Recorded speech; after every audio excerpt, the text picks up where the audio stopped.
चार रुद्धिपाद हैं।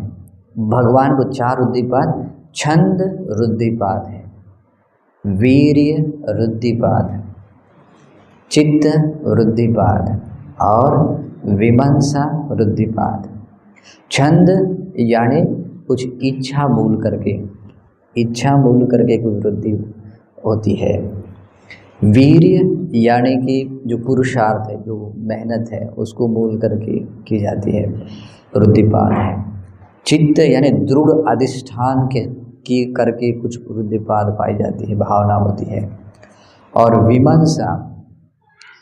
विमंसा यानी कि प्रज्ञा युक्त जो धर्म है, तो उसके अनुसार चिंतन या योनिसो मनसिकार करके, धर्म विचयन करके कुछ जो बात जानी जाती है और उसको मूल करके जो रुद्धिपाद की भावना की जाती है, उसको कहते हैं विमंसा। यानी कि प्रज्ञा के साथ में विमर्शन करना। ठीक है, तो ये चार रुद्धिपाद है। थोड़ा सा गंभीर है, लेकिन अर्थ भी बताऊंगा, समझाऊंगा भी पूरा। ठीक है, ये चार शब्द ध्यान में रखना है। छंद, उसको रुद्धिपाद की भावना ऐसे कंप्लीट ऐसी आती है, छंद समाधि प्रधान संस्कार से समन्वित रुद्धिपाद। ये चार शब्द आते हैं उसमें, छंद समाधि प्रधान संस्कार से समन्वित रुद्धिपाद। उसके बाद में आता है वीर्य समाधि प्रधान संस्कार से समन्वित रुद्धिपाद। उसके बाद में आता है चित्त समाधि प्रधान संस्कार से समन्वित रुद्धिपाद। उसके बाद में आता है विमंसा समाधि प्रधान संस्कार से समन्वित रुद्धिपाद। ये चार रुद्धिपाद, इसको घर जाकर पढ़ना। ठीक है, संयुक्त निकाय में महावग्ग में इद्धिपाद संयुक्त है, रुद्धिपाद संयुक्त, उसमें कुछ सूत्र है और पहले के कुछ सूत्र है और उसमें एक विभंग सूत्र है, यानी कि उसके अर्थों का स्पष्टीकरण के साथ दिया गया वर्णन है। वो सूत्र पढ़ लेना और हो सके तो पूरा मुखोद्गत कर लेना। मेरे शिष्यों को भी मैं यही सिखाता हूँ कि पूरा कंठस्थ कर लेना है उसको। बोधिपाक्षिक धर्म के अंतर्गत आने वाला हर एक सूत्र है ना, जो उसको ज्ञान को परिपक्व बना देता है, परिपूर्ण बना देता है, तो उसको कंठस्थ कर लेना है। तो ठीक है, तो मैं अभी इसके बारे में थोड़ी थोड़ी जानकारी देता हूँ। तो ये चार रुद्धिपाद है। हाँ, इद्धि एक अलग है। इद्धि यानी कि जो रुद्धि बल कह सकते हैं, रुद्धि शक्ति भी कह, दिव्य शक्ति की तरह जो विशेष अनुभव होता है ना। जैसे कि किसी व्यक्ति के पास में भगवान भी वैसे होते हैं, अपने शरीर से एक होकर अनेक बना सकते हैं। अनेक शरीर बनाते हैं लेकिन वो एक बन सकते हैं, है ना। भगवान कहीं पर भी प्रकट हो सकते हैं, कहीं पर भी अंतर्धान हो सकते हैं, यानी गायब हो सकते हैं। भगवान के कहीं पर भी कहीं पर भी जा सकते हैं, मतलब दीवार से भी आर पार या पर्वतों से भी आर पार, बिना छुए उसके अंदर से भी पार जा सकते हैं। उसके बाद भगवान या भगवान के श्रावक भी, जो भी वृद्धि है, वो कहते हैं वो आकाश मार्ग से भी जा सकते हैं, जैसे कोई पंछी होता है, उड़ता है। पृथ्वी पर भी पानी की तरह वो डुबकी लगाकर जा सकते हैं, जैसे पानी भी लगाते हैं, है ना। कि इसी तरह से अनेक तरह की जो रुद्धियाँ हैं कि भगवान के श्रावक करते हैं, तो इसे कहते हैं रुद्धि। उसके बाद में आता है रुद्धिपाद भावना, यानी जैसे मैंने बताया छंद समाधि प्रधान संस्कार से समन्वित रुद्धिपाद। तो ये भावना बन जाती है और इस भावना को परिपूर्ण करने का एक रास्ता है, उसको कहते हैं रुद्धिपाद प्रतिपदा, यानी कि उसके रुद्धिपाद की प्रतिपदा मार्ग वो है आर्य अष्टांगिक मार्ग। आर्य अष्टांगिक मार्ग को परिपूर्ण करने वाला आदमी ये चार रुद्धिपाद की भावना पूरी करता है। ठीक है, आर्य अष्टांगिक मार्ग की शुरुआत सम्यक दृष्टि से होती है ना। सम्यक दृष्टि, सम्यक संकल्प आदि, तो उस तरह से परिपूर्ण करने से ये चार रुद्धिपाद की भावना पूरी होती है। अभी ये हो गया उसका जस्ट इंट्रोडक्शन, परिचय कि ये रुद्धिपाद है। अभी इसके बारे में भगवान क्या कहते हैं ये थोड़ा बताते हैं।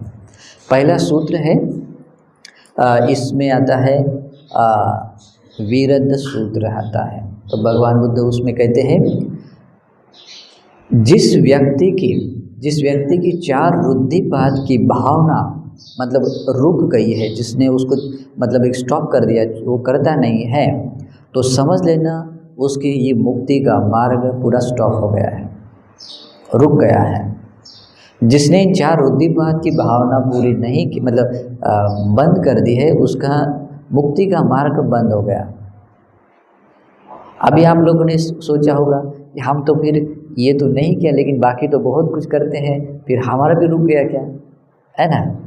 तो ये भी ध्यान से सुनना है, जब इसका क्लियर स्पष्टीकरण समझोगे तो क्या है समझ में आएगा, ठीक है। तो भगवान ने क्या कहा, जिस व्यक्ति ने चार रुद्धिपाद की भावना मतलब करना छोड़ दिया है, जो शिथिल कर दिया है, उसका ये निर्वाण का मार्ग भी छूट जाता है। और जिसने इन चार रुद्धिपाद की भावना आरंभ की है, मतलब जिसने स्टार्ट की है ना, तो उस व्यक्ति की जो निर्वाण की यात्रा स्टार्ट हो चुकी होती है, मतलब वो रुकी नहीं है ना।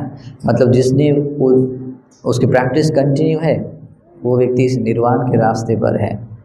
और जिसने ये परिपूर्ण कर ली है, वो व्यक्ति मतलब निर्वाण तक पहुंच गया ही समझो, ठीक है। तो इसलिए भी भगवान बुद्ध कहते हैं, जितने भी धर्म है, जितनी भी शिक्षाएं हैं, वो सारी शिक्षा इन चार रुद्धिपाद में सम्मिलित हो जाती हैं, छंद, वीर्य, चित्त और विमर्शा। अब ये शब्द केवल शब्द है, अभी ध्यान में रखिए, धीरे धीरे बाद में डिटेल्स में समझाऊंगा मैं। जब परियति धम्मा पर या कोई यूट्यूब पर बोधिपाक्षिक धर्म का विस्तार समझाऊंगा, तब आप बहुत अच्छे से समझाएंगे। अभी आज के दिन में आप लोगों ने चार रुद्धिपाद के बारे में सुना, तो मैं वो समझा देता हूँ, ठीक है। तो भगवान कहते हैं कि ये चार रुद्धिपाद ही ऐसे हैं जो आपको आर्य बना देते हैं।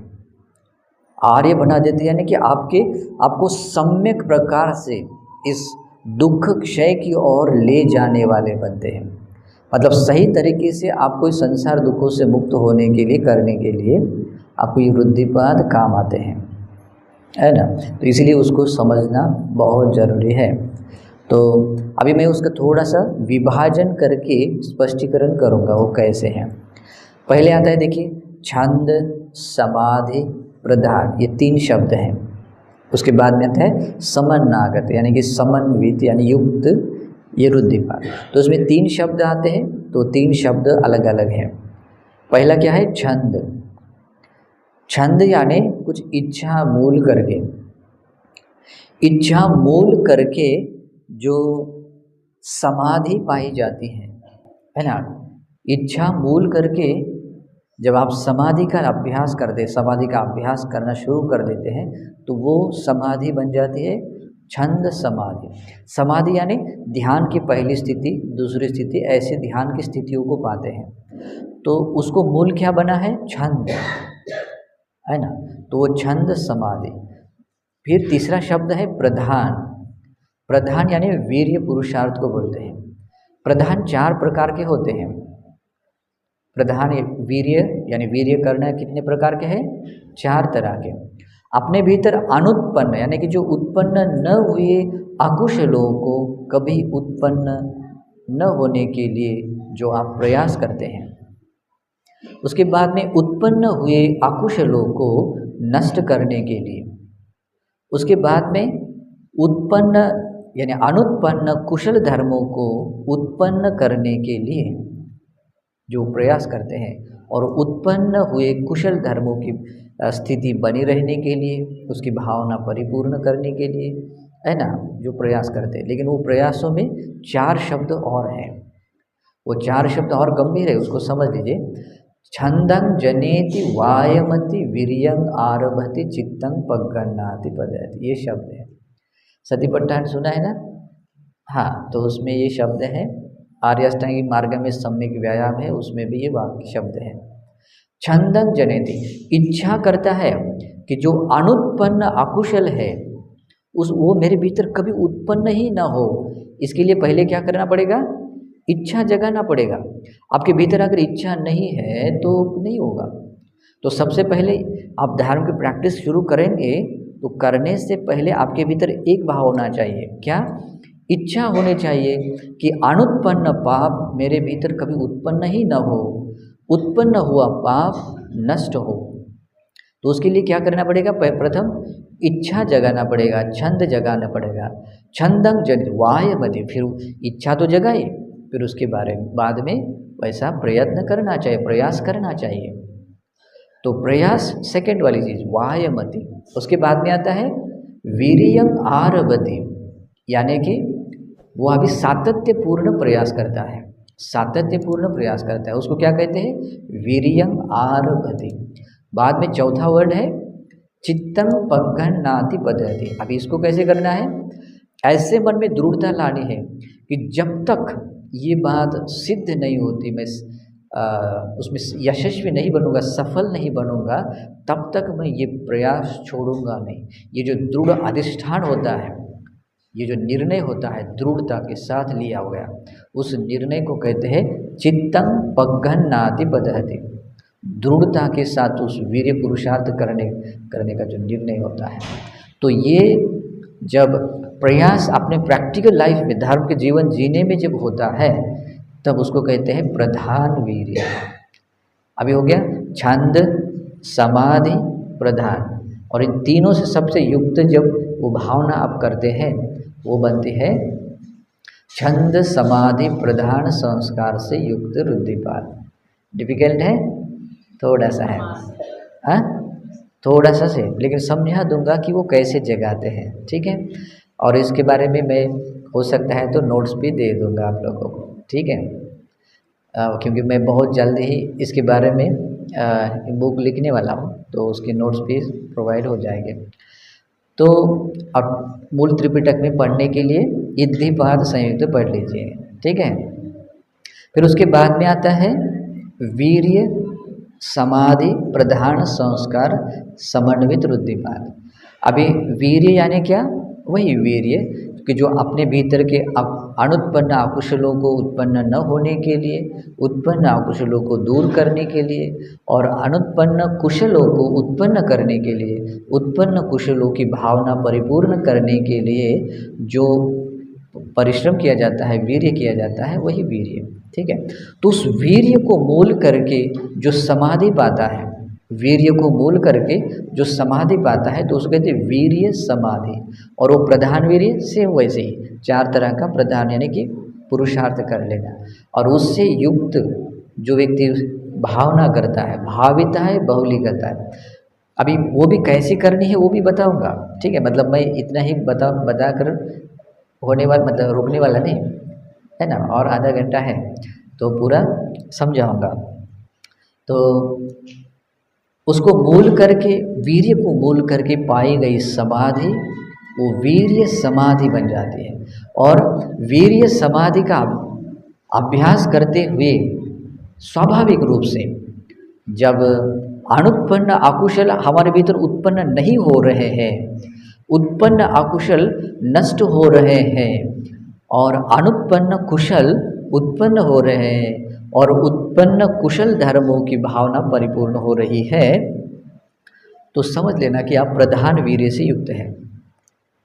तो इस तरह से, और ये होने वाली प्रोसेस है, मतलब एक के बाद एक होने वाली एक प्रोसेस, एक पार्ट है, स्टेज है, वो आएगी, आपके प्रैक्टिस का पार्ट है। तो इस तरह से छंद, वीर्य, समाधि, प्रधान संस्कार से समन्वित वो रुद्धिपाद भावना बनेगी, ठीक है। उसके बाद में आता है चित्त। चित्त यानी, अब यहाँ चित्त को मन को कहते हैं, लेकिन यहाँ पर जो दिया है चित्त, दृढ़ अधिष्ठान के बारे में। चित्त में ऐसी दृढ़ता लाना है, चित्त में ऐसा संकल्प, ऐसा विचार जगाना है दृढ़ता के साथ। और उस दृढ़ विचार के साथ में जब हम समाधि का अभ्यास करते हैं, है ना, किसी भी कर्म स्थान को अभ्यास करते हैं, तो वो जब हमें समाधि मिल जाती है, प्रथम ध्यान, द्वितीय, तृतीय, चतुर्थ आदि, तो भगवान बुद्ध क्या कहते हैं, वो समाधि बनती है चित्त समाधि, क्योंकि चित्त को मूल करके, दृढ़ अधिष्ठान को मूल करके पाई गई समाधि। और प्रधान वीर्य यानी जो आप प्रधान 4 तरह का प्रधान पुरुषार्थ करते हैं, और इससे समन्वित वो वृद्धिपाद भावना होती है। ठीक है। फिर बाद में आता है विमर्शा। विमर्शा यानी क्या होता है? प्रज्ञा के साथ में विमर्शन करना, चिंतन। बहुत गंभीर है, लेकिन मुझे समझ में आ रहा है कि आपके सर के ऊपर से जा रहा है, लेकिन कम से कम समझ लीजिए, क्योंकि कभी सुनेंगे ही नहीं तो कब समझ में आए, है ना?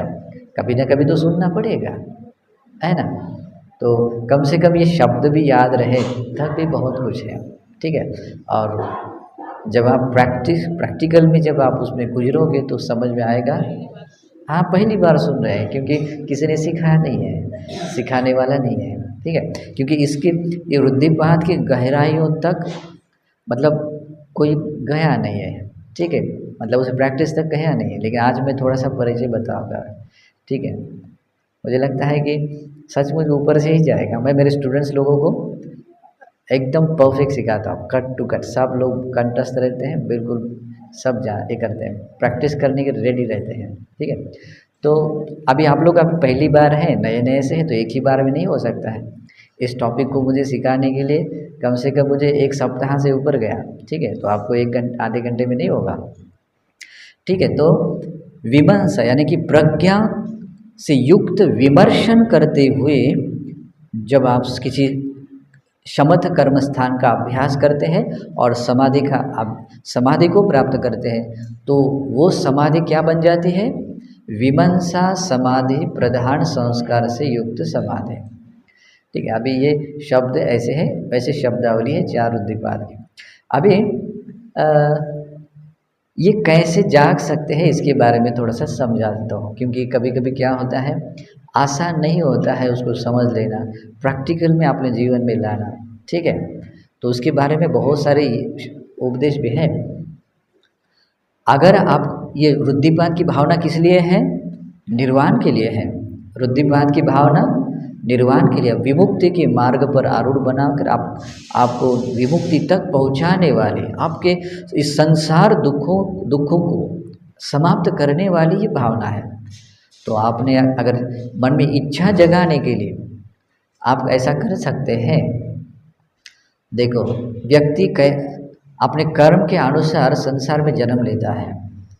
कर्म के अनुसार व्यक्ति जब निरय लोक में जाता है, कर्म के अनुसार व्यक्ति जब प्रेत लोक में जाता है, असुर लोक में जाता है, तिरछान लोक में जाता है, तो वहाँ कितना दुख होगा? बहुत दुख होगा। उस दुख के बारे में सोच नहीं सकते। भगवान बुद्ध कहते हैं, जब आप ऐसे उपदेशों को याद करो, कहते हैं ऐसे उपदेशों को सुनो, बोलते हैं कि जैसे देवदूत सूत्र वगैरह है ना, बाल पंडित सूत्र है, तो ऐसे सूत्र को पढ़ो, बोलते हैं। और ऐसे पढ़ने के बाद, समझने के बाद मन में आता है कि अरे मुझे ऐसा दुख नहीं चाहिए, मुझे ऐसा दुख नहीं चाहिए, मुझे मुक्त होना चाहिए। अगर मैं मनुष्य लोक में भी आऊँ या कहीं भी लोक में जाऊँ, फिर भी मुझे जन्म है, बूढ़ापा है, मृत्यु है, इस चक्र से मुक्त नहीं हूँ। तो उसके बारे में जब हम मन स्वीकार करते हैं, तब हमारे भीतर इच्छा जागती है कि अरे मुझे मुक्त होना चाहिए, मुझे ध्यान करना चाहिए। जब ये संसार के स्वभाव के बारे में या धर्म के गहराइयों तक हम जब सोचते हैं, तो ये सोच हमारे भीतर इच्छा जगाती है कि मुझे ऐसा करना चाहिए, पुण्य करना चाहिए, दान देना चाहिए, शील पालन करना चाहिए, उपोषण करना चाहिए, मुझे ध्यान समाधि का अभ्यास करना। ये जो इच्छा आती है, क्यों आती है? जब हम ऐसा सोचते हैं, है ना। तो इस तरह से भगवान कहते हैं इसके बारे में सोचो, बोलते हैं। सोचने के बाद इच्छा, वो छंद जागता है, और भी सोच छंद को जगा कर देखो, भिक्षु लोग भिक्षु क्यों बनते हैं पता है?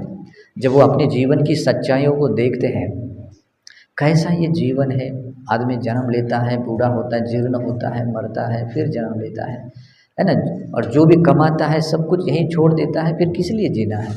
फिर जो कमाना चाहिए वो करना चाहिए, इस दुखों से बाहर आना चाहिए।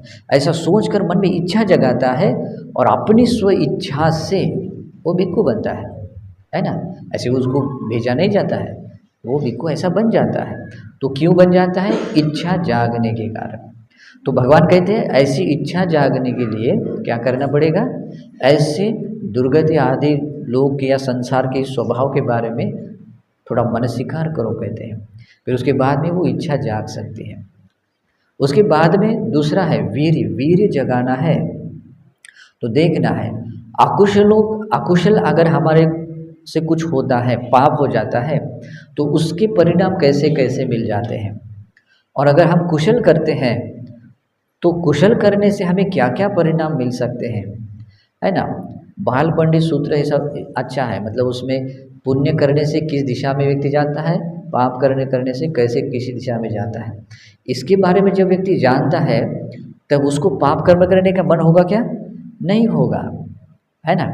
जब व्यक्ति अकुशल यानी कि बुरे रास्ता है, जो अकुशल का रास्ता है, उसमें अगर कोई व्यक्ति गिरता है तो उससे क्या मिलता है उसके बारे में जानकर व्यक्ति मन में जागाता है कि नहीं, मुझे पाप नहीं करना है, मुझे पापों से बाहर आना है। और कुशल धर्मों को सुनने के बाद उसके मन में आता है कि अरे मुझे कुशल करना चाहिए।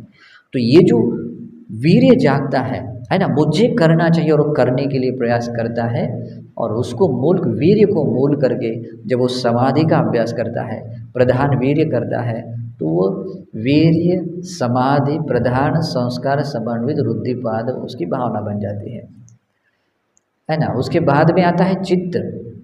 चित्त यानी क्या होता है, दृढ़ अधिष्ठान। अभी अधिष्ठान ऐसे ही आदमी नहीं करता है, ठान ऐसे ही नहीं ले सकता है, कुछ ठान लेने के लिए कुछ तो भी ऐसा होना चाहिए, लाइफ में कुछ मिलना चाहिए, है ना। भगवान के समय में जो पुण्यवान लोग थे वे लोग क्या करते थे, इस संसार के स्वभाव के बारे में देखते थे, कैसा व्यक्ति अनित्य स्वभाव का है, कैसे दुख स्वभाव का है, कैसे अनात्म स्वभाव का है, और ऐसा देखकर वे दृढ़ अधिष्ठान करते और सब कुछ त्याग कर भिक्षु बन जाते या मुक्ति के लिए प्रयास करते। अभी थोड़ा मुश्किल है, अभी थोड़ा सा पुण्य कम है ना, एकदम से मन होता है क्या, मुश्किल है। तो मुश्किल है तो अभी कुछ करना चाहिए। क्या करना चाहिए, तो भगवान बुद्ध ने कहा 8 संवेग वत्थु हैं, 8 संवेग वत्थों के बारे में। अभी ये थोड़ा टॉपिक और बढ़ेगा, लेकिन इसको एक है संयुक्त निकाय में आनमतज्ञ संयुक्त है, वो संयुक्त पढ़ लीजिए, बहुत ही सुंदर है, ठीक है। उसमें आता है कि हमने इस संसार में कितना दुख झेला है, कितना दुख झेला है इस संसार में, इस दुख की कोई सीमा नहीं है ना। दुख तो बहुत मिला है, लेकिन उस दुख में से एक एक दुख भी इतनी बार झेला है कि सोच नहीं सकते हैं। भगवान बुद्ध कहते हैं, जैसे देखो दुख तो बहुत है, आपके प्रियजनों में जैसे एक माता या पिता है, समझो माता है, आपकी माता प्रिय है और उसका वियोग हो गया, वो मर गई, तो हमें दुख होता है। तो उस दुख होने के बाद आंसू आते हैं, तो आंसू आने के बाद, आंसू बहाने के बाद समझिए एक माता मर गई और एक जन्म की माता है, और आपके उसके प्रिय होने से, उसका वियोग होने से आपकी आंखों में आंसू आए। वो आंसू अगर हमने नष्ट नहीं किए, वो आंसू अगर नष्ट स्टोर कर दिए, जमा कर दिए, तो भगवान कहते हैं सिर्फ एक कल्प में, बाकी कल्प की बात छोड़ो, सिर्फ एक कल्प में आपकी माता मरने के बाद जो आपने आंसू बहाए हैं और जो आंसू स्टोर किए हैं, वो आंसू अगर इकट्ठा करते जाएंगे तो ये पृथ्वी पर जितना समुद्र है उससे ज़्यादा आपके आंसू है बोलते। तो सोचिए आपने कितना दुख सहा है, कितनी बार वो प्रियों के वियोग का दुख सहा है। अभी तो सिर्फ एक दुख बोला, बाकी दुख का तो कहना ही क्या है। आपको कितना दुख होता है, जो इच्छा करते हैं नहीं मिलता है, दुख है। अप्रिय लोग जीवन में आते हैं, इसका भी दुख होता है ना। शरीर में कोई रोग होता है, दुख है। बूढ़ा होता है, दुख है। मृत्यु आता है, दुख होता है। और भी बाकी जो छोटी छोटी बातों को भी लेकर इतना एक एक बार दुख है ना, उसकी कोई सीमा है क्या, नहीं है। ये जन्म है, जहाँ मृत्यु है, इसके दौरान मिलने वाला दुख है वो है। जब आदमी ये दुख केवल एक ही बार अभी मिल रहा है ऐसा नहीं है, आपने पास्ट में इतना दुख झेला है, जब जब जन्म हुआ तब तब वो दुख झेला है। भविष्य में जब जब जन्म होगा तब तब दुख मिलेगा। अभी भी जन्म हुआ वो दुख मिल रहा है, उसका अंत नहीं है ना। खाली मनुष्य लोक में और इधर का दुख नहीं है, कर्म के अनुसार ना जाने कितनी बार निरय में आदमी चला जाता है। निरय लोक में अलग अलग नरक लोक का कितना दुख झेला है। सोचने हम आज अच्छा शरीर मिला है, घर मिला है, सब कुछ है, लगता है कि जीवन में थोड़ा दुख है लेकिन हम थोड़ा सह सकते हैं, नहीं। लेकिन ये हमेशा ऐसे ही नहीं होता है। एक पेड़ की छांव के नीचे बैठने की तरह ये मनुष्य जीवन है छोटे समय में ही समाप्त हो जाएगा, है ना। तो भगवान कहते हैं प्रेत लोक में उत्पन्न होकर कितना दुख सहा है, कोई सीमा नहीं है। तिरछान लोक में पशु पक्षियों के लोक में जन्म लेकर हमने कितना दुख सहा है, सोच नहीं सकते हैं, है ना। उसीलिए भगवान बुद्ध कहते जाति जरा च्युति अपाय, अपाय लोक अतीत, अतीत संसार का दुख, अपत यानी कि भविष्य के संसार का दुख, अभी वर्तमान का ये संसार का दुख, है ना। संसार यानी कि चक्र में घूमने वाला दुख। तो ये और भी ऐसे बहुत सारे दुख है इस संसार में, है ना। तो इन दुखों के बारे में, इस संसार चक्र के बारे में ये करना चाहिए, सोचना चाहिए। जब आप सोचोगे आँख खुलेगी, आँख खुलेगी तो खुद को ऐसा दृढ़ अधिष्ठान करेंगे, नहीं मुझे ये दुख नहीं चाहिए, मुझे इससे बाहर आना है। जब दृढ़ अधिष्ठान करके जब ठान लेंगे कि मुझे मुक्ति पाना है, मुझे अनंत बनना है, कम से कम श्रोतापन्न तो बनना ही है। जब ऐसा ठान लेते हैं और ऐसा ठान लेकर जब आप शील पालन करते हैं, समाधि का अभ्यास करते हैं, तो वो दृढ़ अधिष्ठान के साथ में मिली हुई समाधि क्या कहेगी, चित्त समाधि प्रधान संस्कार से युक्त रुद्धिपाद बनेगी। ऐसी रुद्धिपाद जागती है। और जब उसको भावित है, उसकी भावना करेंगे, बार बार भावित करें, मतलब हमेशा 24 आवर्स में उसको भावित करेंगे, कंटिन्यू रखेंगे प्रैक्टिस, तो बहुलिकताएं बनेंगे। समझ में आया अभी कैसे हैं, ऐसे होना चाहिए। और जब आप अभी मीमांसा है, मीमांसा कैसे जाग सकती है, जब आप भगवान बुद्ध के द्वारा उपदिष्ट धर्म श्रवण करते हैं, कैसे इस संसार में हेतु प्रत्ययों से उत्पन्न ये संसार है कि हम भी सभी लोग कैसे हेतु प्रत्ययों से हम जन्मे हुए उत्पन्न हुए हैं, है ना। अविद्या होने से कैसे संस्कार बनाते हैं, संस्कार होने से कैसे आपने पुनर्भव के लिए विपाक देने तैयार होने वाला बीज के रूप में विज्ञान बनाते हैं, ये विज्ञान से कैसे नाम रूप बनता है, ये नाम रूप से कैसे हमें ये 6 इंद्रियां मिल जाती है ना, आयतन मिल जाते हैं, आयतनों से हमारे जीवन में कैसे संस्पर्श आ जाते हैं, वेदनाएं आती है, तृष्णा पैदा होते हैं, उपादान आते हैं, भव बन जाते हैं, और भव के कारण ये ऐसा जन्म मिलता है, और जन्म के कारण ये ऐसा दुख मिलता है। जब आदमी इसके बारे में विमर्शन करता है और उसके बारे में सोचता चिंतन करता है, तो उसके भीतर जागता है, अरे मुझे इससे बाहर आना चाहिए, है ना। उसको क्लियरली दर्शन हो जाता है कि कैसे ये संसार का है, संसार का स्वभाव है, और इस ज्ञान का विमर्शन चिंतन उसको मूल बनता है धर्म का अभ्यास करने के लिए। तो इस तरह से ये प्रज्ञा के साथ विमर्शन करना आपके भीतर जाग सकता है, और विमर्शा जागती है। विमर्शा के साथ में जब आप समाधि का अभ्यास करते हैं और प्रधान वीर्य करते हैं, तो वो क्या बन जाते हैं, विमर्शा समाधि प्रधान संस्कार से समन्वित रुद्धिपाद बन जाते। अब समझ में आई, नहीं समझ में आए मुझे पता है, हाँ थोड़ा गंभीर है, ठीक है, हाँ, लेकिन ये शब्द ही ध्यान में रखना है।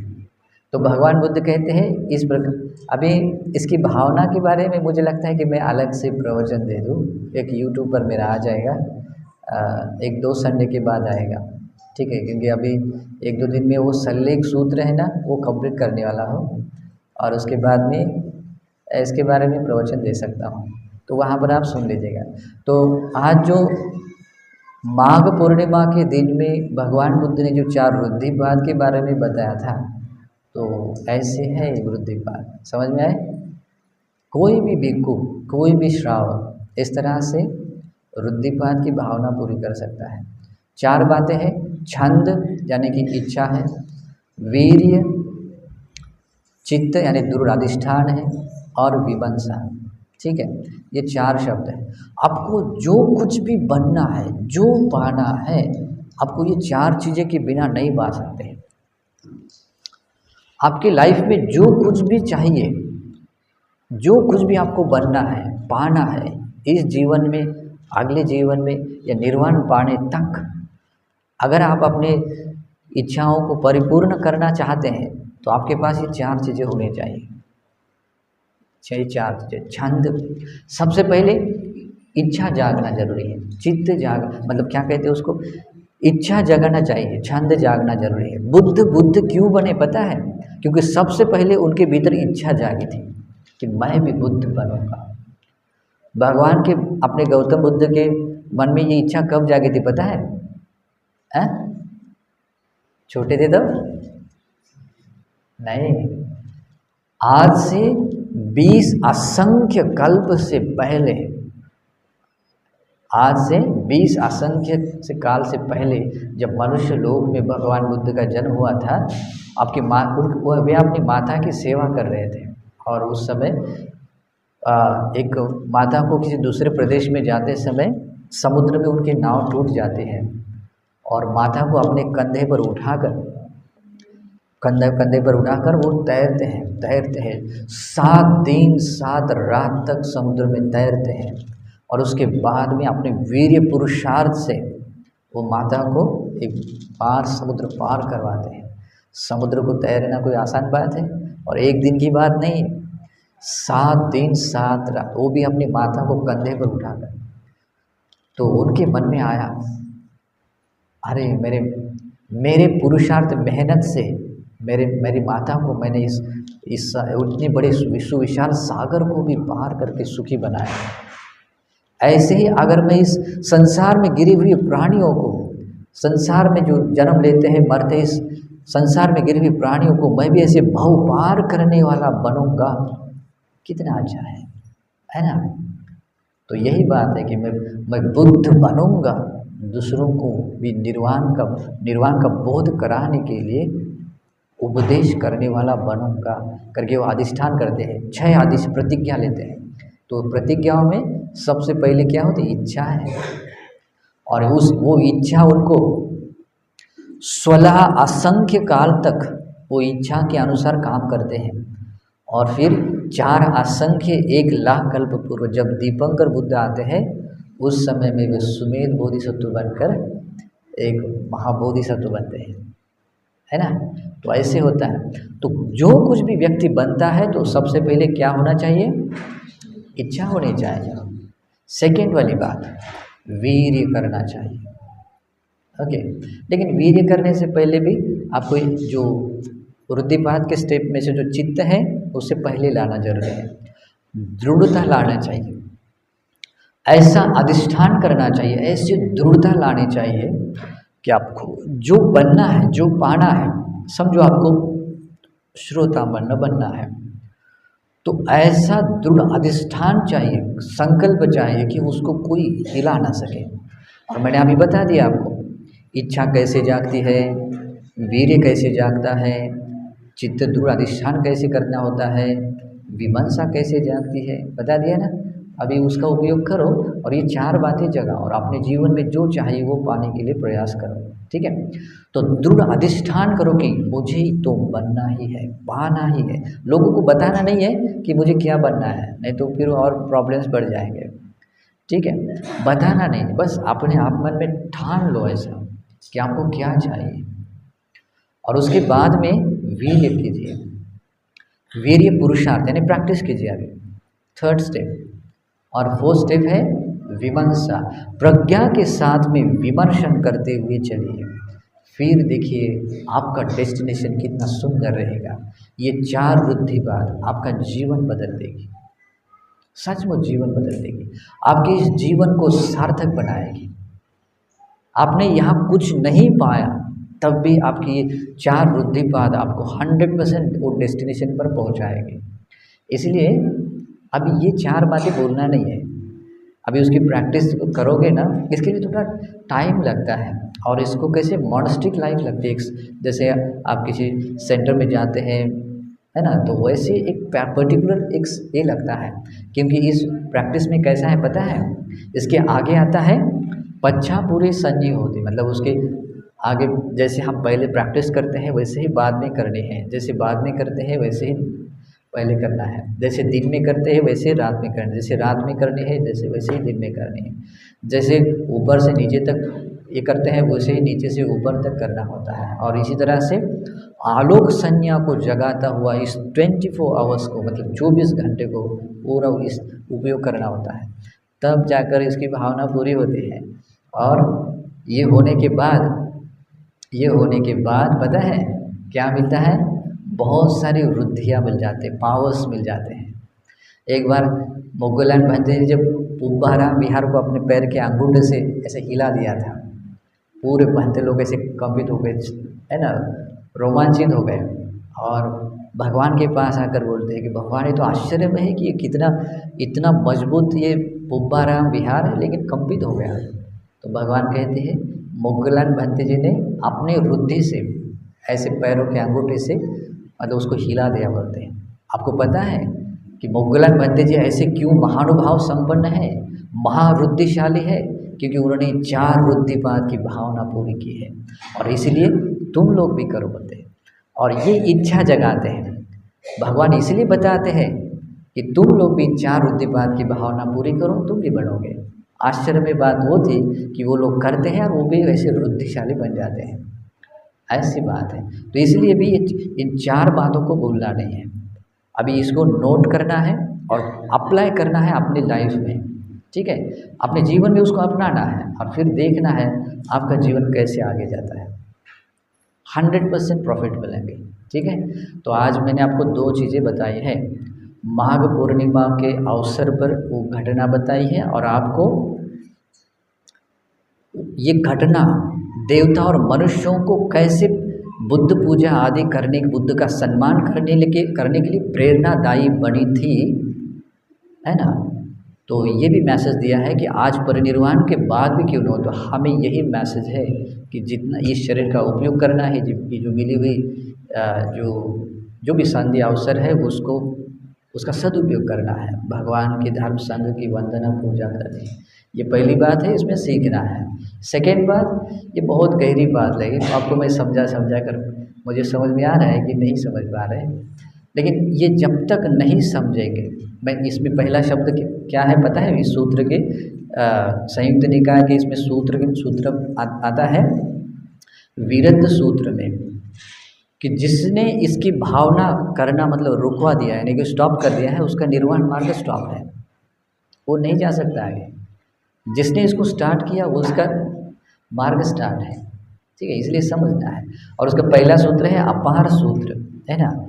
उसको कहते हैं चत्तारो में विक्कवे इद्धिपादा भाविता बहुलिकता अपारा पारम गमनाय संवत्ति। इस पार से उस पार, यानी कि भव संसार में व्यक्ति यहाँ जन्म लेता है, बूढ़ा होता है, मरता है, इस चक्र में घूमता रहता है। तो इस भव संसार सागर से उस पार जो निर्वाण है, उस पार जाने के लिए कोई कारण है, तो वो है 4 रुद्धिपाद, तो भूलना नहीं है, कारण है रुद्धिपाद। तो इसलिए इन 4 रुद्धिपादों को समझो, ठीक है। कौन कौन से है बता सकते हैं क्या? पहला है छंद रुद्धिपाद, वीर्य रुद्धिपाद, चित्त रुद्धिपाद, उसके बाद विमर्शा, प्रज्ञा के साथ में विमर्शन, है ना। और वो कैसे जगाती है वो भी मैंने बता दिया। छंद जागने के लिए क्या करना है, वीर्य जागने के लिए क्या करना है, चित्त में दृढ़ अधिष्ठान जगाने के लिए क्या करना है, विमर्शा जगाने के लिए क्या करना है, ठीक है। समझ में आया? हाँ, जितना समझ में आया उतना उपयोग कर लीजिए, ठीक है। लेकिन एक दिन मैं ज़रूर इसके बारे में विस्तार से सिखाऊंगा, क्योंकि मैं जो सिखाता हूँ कभी अनकम्प्लीट नहीं सिखाता, ठीक है। थोड़ा समय लगता है लेकिन ज़रूर सिखाऊंगा, ठीक है। तो आपको भी पढ़ना चाहिए। पढ़ने के लिए संयुक्त निकाय में इद्धिपाद संयुक्त है, उसके अंतर्गत आने वाले ये सूत्र है, इन सूत्रों को पढ़िए, बहुत ही सुंदर अद्भुत है। नहीं तो गूगल पर सर्च कीजिए, डाउनलोड करने की ज़रूरत नहीं है, ऐसे ही सर्च किया मिल जाता है, पढ़ लीजिए, ठीक है। तो उसका उपयोग कर लीजिए।